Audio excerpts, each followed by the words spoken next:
안녕하세요. 삼성내과 MR영상의학과의원에서 류마티스 내과 진료를 보고 있는 원장 서수홍입니다. 통풍은 무엇인가? 통풍의 정의에 대해서 말씀드리겠습니다. 통풍은 요산이라는 물질이 과도하게 생겨서 우리 몸속에서 배출이 안 될 때, 바깥으로 배출이 안 될 때 요산이 쌓여서 생긴 여러 가지 질병들을 얘기를 하는데요. 요산이 많이 생기는 이유는 아무래도 식이 습관이 제일 중요하다고 생각합니다. 육류 섭취라든지 단백질이 많은 음식을 많이 섭취하게 되면서 요산 수치가 몸속에서 과도하게 높아지면서 신장으로 배출되는 양이 적어지면 몸속에서 일정 이상 부분들이 쌓이게 되고 그 쌓이는 잉여된 부분이 관절에 쌓이게 되면서 염증을 일으키는 질환을 말합니다.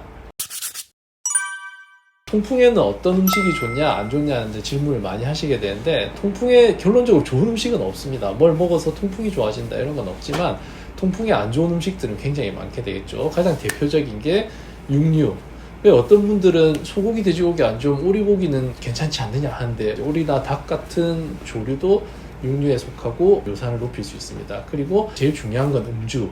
그래서 일반인들은 맥주가 많이 안 좋다고 생각해서 맥주 얘기를 많이 하다 보니까 소주나 와인은 괜찮지 않느냐, 난 소주만 먹어요, 그래서 걱정이 돼서 이렇게 얘기를 하시는 분들도 많은데, 소주도 안 좋습니다.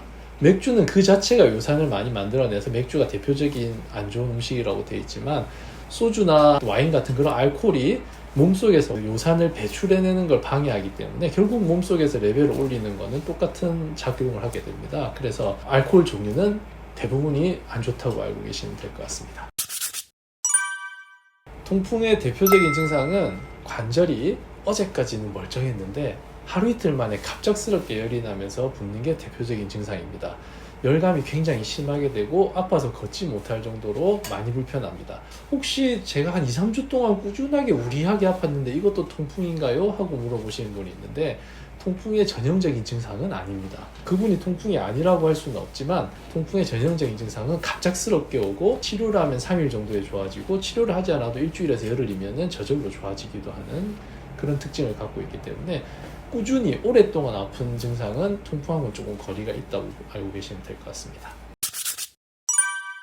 통풍의 예방은 다른 것보다는 음식 조절하는 게 가장 중요하다고 생각합니다. 가장 대표적인 음식, 아까도 말씀드렸듯이 육류, 그 다음에 등 푸른 생선, 그 다음에 대표적으로 부산의 대표 음식 돼지국밥, 국밥에 들어가는 그런 내장류들 굉장히 안 좋습니다. 그럼 환자분들께서 질문하실 때, 그럼 이걸 평생 못 먹고 난 어떻게 사느냐? 그것도 사실은 제가 통풍이 없기 때문에 그렇게 얘기할 수도 있지만 좀 무책임한 얘기가 될 수 있겠죠. 제가 만약에 환자라면 굉장히 괴로울 것 같습니다. 그래서 그럴 때는 그런 육류나 어떤 등푸른 생선 같은 원인이 되는 음식들이 메인이 되는 음식을 피해달라고 얘기를 합니다. 그래서 예를 들어서 우리가 두루치기를 먹는다든지 삼겹살 파티를 한다든지 치맥 파티를 하는 거는 그게 음식이 메인이 되는 거고, 오늘 생일인데 미역국인데 소고기가 좀 들어갔어, 이 정도까지는 이해해 줄 수 있는 부분이라고 생각하는데, 근데 그렇더라도 그렇게 이해를 받으시려면은 평소에 요산 강화제를 잘 챙겨 드셔야 되고, 피검사나 이런 걸 통해서 이제 요산 수치를 자주 체크하면서 관리를 하는 사람에 한해서 이제 그렇게 음식 조절을 하시면 좋겠다는 말씀이 되겠습니다.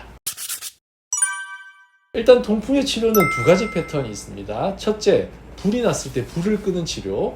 두 번째는 다시 불이 안 나게끔 예방을 하는 치료. 두 가지 패턴의 치료를 할 수 있겠는데요. 첫 번째 패턴 같은 경우는 주로 응급실에서 이루어지는 경우가 많고, 40대 남자가 회식을 했어요. 삼겹살과 소주 2병을 마시고 갑자기 새벽 3시에 극심한 통증을 일으켜서 응급실로 향해서 주사를 맞고 약물 치료를 했다. 이게 첫 번째 치료입니다. 갑작스러운 통증이 왔을 때 이제 치료를 하는 거고, 두 번째 패턴은 거기서 끝나는 게 아니고 거기서 나온 요산 수치 같은 걸 토대로 지속적인 관리를 해야 된다는 거죠. 다시 불이 안 나게끔 예방 치료를 해야 되는데, 통계적으로 봤을 때 50% 정도의 환자들은 1차 치료를 하고 2차 치료를 하지 않습니다. 그리고 다시 아플 때 또 1차 치료만 하고 2차 치료를 하지 않는 게 제일 문제가 되겠고요.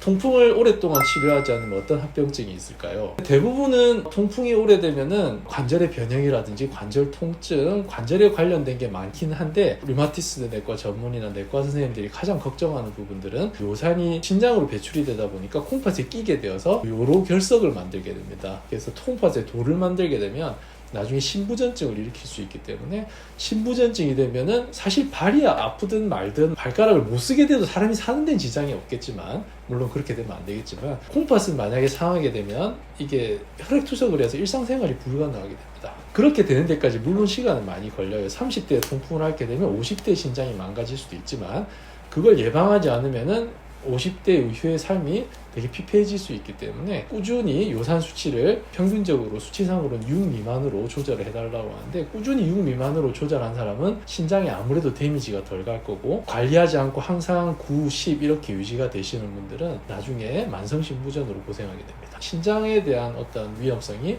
통풍 환자들이 가장 주의해야 될 점이라고 말씀드릴 수 있겠습니다. 여자는 통풍에 걸리지 않나요?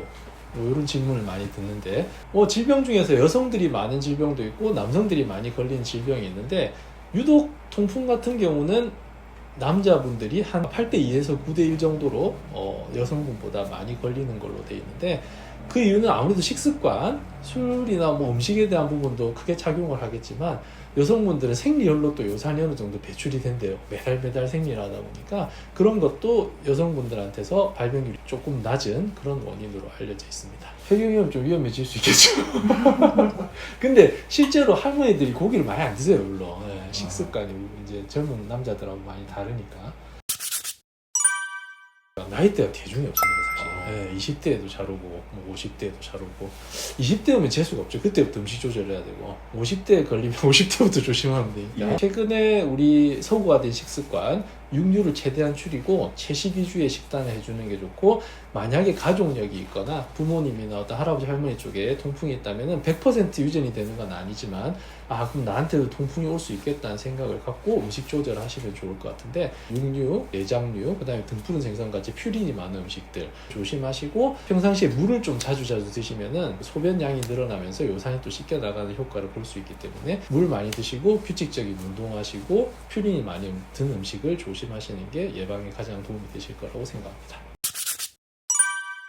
이 영상이 도움이 되셨다면 구독, 좋아요 눌러주시면 감사하겠습니다. 감사합니다.